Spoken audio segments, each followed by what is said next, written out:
पहला प्रश्न, मुझे लगता है कि कोई अपना नहीं, मैं बिल्कुल अकेली हूं। क्या मेरे लिए आशा की कोई किरण संभव है? पहली बात, अकेला होना मनुष्य का स्वभाव है। अकेला होना मनुष्य की नियति है। और जब तक अकेले होने को स्वीकार न करोगे तब तक बेचैनी रहेगी। लाख उपाय करो कि अकेलापन मिट जाए, नहीं मिटेगा। क्योंकि अकेलापन तुम्हारे भीतर की आंतरिक अवस्था है, तुम्हारा स्वभाव है। ऊपर ऊपर होता, निकाल के अलग कर देते। अलग किया ही नहीं जा सकता। अगर तुम्हारा अकेलापन तुमसे अलग हो जाए, उसी दिन तुम्हारी आत्मा खो जाएगी। आत्मा का होने का ढंग ही अकेला होना है। और जब तक तुम अकेलेपन को मिटाने की चेष्टा करोगे तब तक हार और पराजय ही हाथ लगेगी। क्योंकि स्वभाव का अर्थ है जो न मिटाया जा सके। कोई उपाय नहीं। मित्र बनाओ, परिवार बसाओ, बच्चे हों, पति पत्नी हो, समाज हो, सब थोड़ी देर को धोखा भला दे जाए कि तुम अकेले नहीं हो, पर अकेला होना मिटता नहीं। जब भी थोड़ी आंख भीतर करोगे पाओगे, अरे परिवार कहां दूर पड़ा रह गया। मित्र परिजन कितना बड़ा फासला है। आंख बंद की कि पाया कि अकेले हो गए। आंख खोल के तुम अपने को भुलाए रहो भ्रमों में, डुबाए रहो हजार काम धंधों में, व्यस्तता को ओढ़े रहो, लेकिन बार बार क्षण भर को, घड़ी भर को तो विश्राम करोगे। क्षण भर को तो घर आओगे, भीतर प्रवेश करोगे, फिर वही एकाकीपन। ग्रस्त का अर्थ ही यही है। वह व्यक्ति जो संबंध बनाकर अपने भीतर के अकेलेपन को मिटाने की चेष्टा में संलग्न है। ग्रस्त की यह परिभाषा है। संन्यास्त की यह परिभाषा है कि जिसने ये जान लिया कि ये मेरा स्वभाव है, मिटाने में व्यर्थ समय न खो, और जिसने अपने एकाकीपन को भोगना शुरू कर दिया रस ले लेके। जो अपने एकाकीपन को दुश्मन की तरह नहीं देखता, बल्कि एकाकीपन को ही जिसने अपनी शरण बना ली। संसार की धूप से, बेचैनी से बचने के लिए सदा अपने एकाकीपन में चला गया। जब भी थका बाहर, भीतर डूब गया। जब भी बाहर उलझाव उपद्रव हुआ, तब भीतर डूब गया। जब पाया कि बाहर जीवन गंदा हुआ जाता है, भीतर स्नान कर लिया एकाकीपन में, फिर ताजा हो गया। ध्यान अर्थात एकाकीपन में रमने की कला। एकाकीपन परम सुंदर है। तुमने नाहक के भय पाल रखे। उन भयों के लिए कोई वास्तविक कारण नहीं है, संयोगिक कारण है। बच्चा पैदा होता है, असहाय होता है। मनुष्य का बच्चा पृथ्वी पर सबसे ज्यादा असहाय है। जानवरों के बच्चे पैदा होते हैं, उठे और चल पड़े, जिंदगी की यात्रा शुरू हो गई। जन्म होते से मां बाप भी मुक्त हो गए, वो भी मुक्त हो गए। आदमी के बच्चे को इतना मुक्त होने में कम से कम 25 वर्ष लग जाते। आदमी का बच्चा बहुत असहाय है। मां बाप की जरूरत है वर्षों तक। 8-10 साल का भी हो जाएगा तब भी स्वतंत्र नहीं हो पाता। शिक्षा पानी है तब भी मां बाप पे निर्भर होगा। तो करीब 25 साल लगते हैं आदमी के बच्चे को उस जगह आने में जहां जानवरों के बच्चे पैदा होते से ही होते। इस असहाय अवस्था के कारण ही परिवार का जन्म हुआ। 25 साल तक बच्चा निर्भर रहता है मां पर, पिता पर, भाई पर, परिवार पर। ये निर्भर रहने की आदत बन जाती। इस तरह पर निर्भर रहने के कारण, सदा दूसरे के साथ जीने के कारण अकेलेपन की सामर्थ्य खो जाती। फिर तुम अकेले होने में समर्थ भी हो जाते हो, लेकिन पुरानी आदतें पीछा करती, छाया की तरह पीछे लगी रहती। 70 साल के भी हो जाते हो, तब भी मुक्त नहीं हो पाते कि अकेले हो सको। मरते दम तक भी आंखें दूसरों को खोजती रहती। जन्म से लेकर मृत्यु तक। जन्म में तो समझ में आता है, फिर तो आदत की बात है।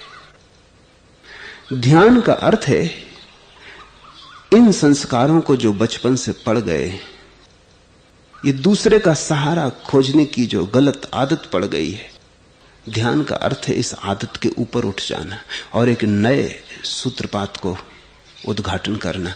मैं अकेला हो सकता हूं और मैं अकेला हूं। तुम जितनी चेष्टा करोगे कि कहीं अकेला न रह जाऊं, उतना ही ज्यादा तुम अकेलापन अनुभव करोगे। जिस दिन तुम राजी हो जाओगे, स्वीकार कर लोगे कि ये तो स्वभाव है, मैं भी कैसा मूढ़, स्वभाव से लड़ने चला, स्वभाव से लड़के कभी कोई जीता हारता है बस। जिस दिन तुम स्वीकार कर लोगे और तुम कहोगे ये तो मेरी नियति है, तो इससे परिचय तो बना लूं। ये कौन है मेरे भीतर जो एकाकी है, जरा इसमें गहरे जाऊं, डुबकी लगाऊं, तलहटी तक खोजूं। ये कौन है जो भीतर अकेला है? और जैसे ही तुम भीतर की यात्रा पर चलोगे, तुम पाओगे कि मैं भी खूब पागल था। जो मैं खोजता था भीड़ में, वो मेरे हृदय में था। जो मैं खोजता था संग में, साथ में, संबंध में, वो असंगता में था। जिसको मैंने दूसरों के सामने झोली फैला के मांगा था, वो मेरे ही भीतर खजाना छिपा था। एकाकीपन परम सुंदर है। इसलिए जैनों ने अपने मोक्ष का नाम रखा कैवल्य। कैवल्य का अर्थ है बस अकेले, बस अकेलापन बचा, शुद्ध अकेलापन बचा।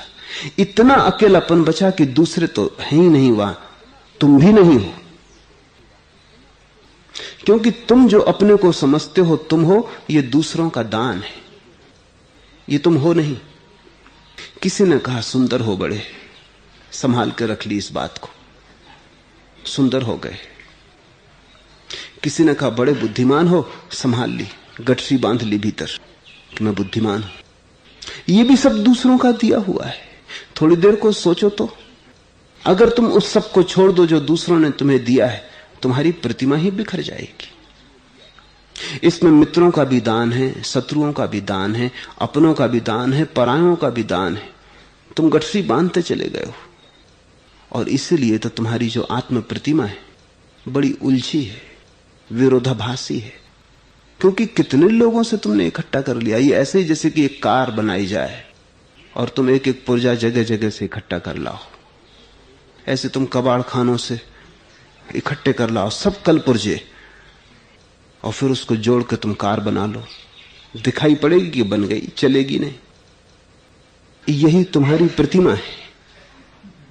कुछ कहीं से तुमने इकट्ठा कर लिया है, और इसीलिए तो तुम्हारे जीवन में संवाद नहीं। मित्रों ने जो बातें कही थी वो भी भीतर पड़ी हैं, शत्रुओं ने जो कह दी थी वो भी भीतर पड़ी। किसी ने कह दिया बहुत सुंदर हो, किसी ने कहा कि तुम जैसा कुरूप आदमी नहीं देखा, किसी ने कहा कि तुम बड़े दाता हो, बड़े दानी हो, किसी ने कहा कृपण, आखिरी दर्जे के कंजूस। ये सब पड़ा है भीतर। अब तुमको खुद भी समझ में नहीं आता कि तुम हो कौन।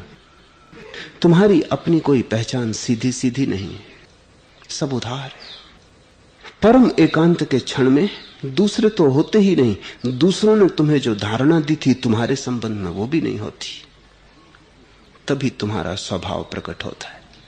एकांत में ही मंदिर है, एकांत में ही, परम एकांत में ही आत्म साक्षात्कार है। तो पहली बात तो ये ख्याल रखो, पूछा है घर परिवार में होते हुए भी मुझे लगता है कि कोई अपना नहीं। बिल्कुल ठीक लगता है, शुभ लगता है, सत्य लगता है, मगर चेष्टा इससे विपरीत चल रही होगी। चेष्टा ये चल रही होगी कि किसी तरह ये एकाकीपन मिट जाए, वस्तुतः कोई मेरा हो। बहुत लोग तुम्हें भरोसा भी दिला देंगे हम तुम्हारे, लेकिन वो बस भरोसा है, सांत्वना है, तुम्हें संतोष बंधाया जा रहा है। जो अपने नहीं है वो तुम्हारे क्या हो सकेंगे, और कोई किसी का हो कैसे सकता है। कितना ही बेटा कहे मां से कि मैं तुम्हारा हूं, कल मां चल बसेगी, बेटा साथ नहीं जाएगा। कितना ही पति कहे कि सदा सर्वदा का तुम्हारा हूं, पत्नी मर जाएगी तो पति साथ नहीं मर जाएगा। कौन किसके साथ जाता है? ये सब बातें हैं, जरूरी हैं, क्योंकि आदमी बड़ा बेचैन, उसे संतोष की शराब चाहिए ताकि वो सोया रहे, उसे ऐसा ख्याल भर बना रहे कि सब अपने, कितना भरा पूरा घर है। लोग कहते हैं सब भरे पूरे घर पड़े रह जाते हैं जब विदा का क्षण आता है। कोई अपना नहीं है, ये इतना बड़ा सत्य है कि इससे लड़ना मत। यही तो दुर्दशा है साधारण जन की। जो नहीं हो सकता उसे करने की चेष्टा करता है, जो हो सकता है मात्र निर्णय लेने से जो हो सकता है उसकी चेष्टा नहीं करता। कितनी बार तुम सबको नहीं लगा है कि कितने अकेले हो, मगर फिर तुमने अपने को भुलाने की कोशिश की। क्यों इतने डरे हो अपने से? जो भी तुम भीतर हो उसे जानना ही होगा। सुख दुखद कुछ भी हो, अपने स्वरूप से परिचय बनाना ही होगा, क्योंकि उसी परिचय के आधार पर तुम्हारे जीवन के फूल खिलेंगे। जिनके जीवन के भी फूल खिले वे सब किसी न किसी रूप में एकांत की तलाश में चले गए थे। खिल गए फूल तब लौट आए बाजार में, लेकिन जब फूल खिले नहीं थे, चाहे महावीर चाहे बुद्ध, सब चले गए दूर एकांत में। बाहर का एकांत तो भीतर के एकांत की खोज का ही सहारा है। बाहर का एकांत तो भीतर की एकांत को बनाने के लिए सुविधा जुटा देता है बस। असली एकांत तो भीतर है। लेकिन अगर बाहर भी एकांत हो तो भीतर के एकांत में डूबने में सुविधा मिलती है। जरूरी नहीं है कि कोई भाग के जाए, ठेठ बाजार में भी अकेला हो सकता है। वस्तुतः तुम्हें हर बार लगता है कि अकेले हो, मगर उस अंतर्दृष्टि को तुम पकड़ते नहीं। वो अंतर्दृष्टि तुम्हारा जीवंत सत्य नहीं बन पाती, उल्टे तुम उसे झुठलाते हो। तुम कहते हो कौन कहता मैं अकेला हूं, पत्नी है, बच्चे हैं, घर द्वार है, सब भरा पूरा है। भीतर तो देखो पात्र खाली का खाली पड़ा है। ये प्रवंचनाएं, इन प्रवंचनाओं से जागो। तो मैं तुमसे ये नहीं कहता, मैं तुम्हें कोई तरकीब नहीं बताता कि कैसे तुम्हारा अकेलापन मिट जाए। मैं तुमसे कहता हूं कैसे तुम अकेलेपन को उत्सव बना लो, कैसे तुम्हारा अकेलापन तुम्हारे जीवन की संपदा बन जाए, कैसे तुम्हारा अकेलापन आत्म साक्षात्कार का द्वार बन जाए। छोड़ो बचना, जीवन भर बहुत दौड़े, कहां पहुंचे। अब वही हो रहो जो अपने आप होता मालूम पड़ता है। राजी हो जाओ, और राजी भी बेमन से नहीं, थके मन से नहीं, राजी भी विषाद और हार में नहीं, राजी सत्य को समझकर। अकेलेपन से लड़के कभी कोई नहीं जीता। जीतने वाले अकेलेपन पर सवार हो गए, उन्होंने अकेलेपन का घोड़ा बना लिया, अकेलेपन को रथ बना लिया, उस पर सवार हो गए, और तब अकेलापन कैवल्य तक पहुंचा देता है, उस परम दशा तक जिसको भगवान कहें, परमात्मा कहें, मोक्ष कहें, निर्वाण कहें, उस परम दशा तक पहुंचा देता है। अकेले ही तुम पहुंचोगे। तो मैं जब तुमसे कहता हूं अकेलेपन को स्वीकार कर लो, तो ध्यान रखना, स्वीकार करने का मजा तो तभी होगा जब तुम स्वागत से स्वीकार करोगे। ऐसे बेमन से कर लिया कि ठीक है चलो, नहीं होता तो चलो यही कर लेते हैं, तो कुछ भी ना होगा। तब तुम्हारे इस बेमन के पीछे तुम्हारी पुरानी आकांक्षा अभी भी सक्रिय है। तुम कोई ना कोई उपाय खोज के फिर अपने अकेलेपन को भरोगे। ग्रस्त का अर्थ है जो अपने अकेलेपन को भरने की कोशिश में लगा है। संन्यास्त का अर्थ है जो इस सत्य को अंगीकार किया है कि अकेलापन है, भरा नहीं जा सकता, तो जिएंगे, तो हम इसे भोगेंगे, इसका स्वाद लेंगे। अगर है भीतर तो जरूर कुछ कारण होगा, और कारण यही है कि अकेलेपन की सीढ़ी परमात्मा से लगी, उसी पे चढ़ चढ़ के एक एक सोपान तुम परमात्मा तक पहुंच जाओगे। जब तक तुम अपने अकेलेपन से बचोगे तब तक तुम संसार में उतरते जाओगे और परमात्मा से दूर होते जाओगे, क्योंकि जितना तुम दूसरों से जुड़ोगे उतने ही अपने से दूर हो जाओगे। और वो जोड़ वास्तविक नहीं है, वो जोड़ सिर्फ जोड़ का धोखा है, जोड़ का आभास है। हम सारी व्यवस्था ऐसी करते हैं कि बंधन वास्तविक मालूम पड़ने लगे। इसलिए तो शादी का इतना शोरगुल मचाया जाता है। बैंड बाजे, घोड़ा, मेहमान, उत्सव, मंत्र, पूजा, हवन, यज्ञ, ये सब उपाय हैं ताकि पुरुष और स्त्री को ये पक्का हो जाए कि ये घटना कुछ ऐसी है कि इसको उल्टाया नहीं जा सकता, कोई बड़ी महान घटना घट रही। ये मनोविज्ञान है। अगर शादी ऐसे ही कर दी जाए तो ज्यादा टिकेगी नहीं। इसलिए तो पश्चिम में तलाक बढ़ता जाता है। शादी का पूरा मनोविज्ञान टूट गया है, उसके आसपास की सारी व्यवस्था उखड़ गई है। तो सच्चाई साफ हो गई कि हम दोनों का दिल था साथ होने का तो साथ हो गए, अलग होने का तो अलग हो गए। बंधन कहां है? ध्यान रखना, जिन जिन बंधनों को तुमने बंधन माना है वो मान्यता के। मैं नहीं कहता कि संबंधन तोड़ के भाग खड़े हो, जाना कहां है भाग कर, लेकिन जानते रहो कि बंधन सब खेल है। पति रहो, पत्नी रहो, जहां पाया है अपने को, जहां खड़े हो वहीं रहो। लेकिन एक बात मन में साफ हो जाए कि सब बंधन व्यस्तता का खेल है। इससे हम अपने को भरते और भुलाते हैं, लेकिन अकेला होना हमारा स्वभाव है। साथ होना संयोग है, अकेला होना स्वभाव है। संसार संयोग है, कैवल्य स्वभाव है। घर परिवार में होते हुए भी मुझे लगता है कोई अपना नहीं, मैं बिल्कुल अकेली हूं। इस शुभ घड़ी का उपयोग कर लो। अकेली हो या अकेले हो, आनंद भाव से छाती से लगा लो इस बात को। सब अशांति मिट जाएगी, सब बेचैनी मिट जाएगी। कौन अपना है? अपेक्षा मिट जाएगी। कोई भी अपना नहीं है, फिर भी लोग जो कुछ कर देते हैं तो अनुग्रह है। जिसको तुम अपना मान लेते हो उससे अपेक्षाएं हो जाती, तो उसके कारण तुम दुखी तो होते हो, सुखी कभी नहीं होते। उसके कारण दुख होता है, जहां जहां अपेक्षा टूटती है वहां वहां दुख होता है, लेकिन जहां जहां अपेक्षा पूरी होती सुख नहीं होता। तुम कहते हो तो अपना है, इससे क्या, इसमें कौन सी बड़ी भारी बात हो गई। अकेला जो जीने लगा वो धीरे धीरे अनुभव करेगा सारे संसार के प्रति अनुग्रहित है। कोई यहां अपना नहीं है, फिर भी लोग बड़े प्यारे हैं, हाथ में हाथ दे देते हैं, कहते हैं चलो अंधेरे में साथ है। कोई अपना यहां नहीं, फिर भी लोग साहस बंधाते हैं, कहते हैं घबराओ मत, हम तो हैं। अनुभव करोगे, अगर तुम्हारी अपेक्षा गिर जाए, जो भी थोड़ा बहुत किसी ने कर दिया, वो भी न करता तो क्या करते? कोई जबरदस्ती तो न थी, कोई मांग और दावा तो न हो सकता था, कोई कोर्ट कचहरी तो नहीं की जा सकती थी। मैं बिल्कुल अकेली हूं, इस भाव को गहन होने दो। यही तुम्हारा मंत्र हुआ।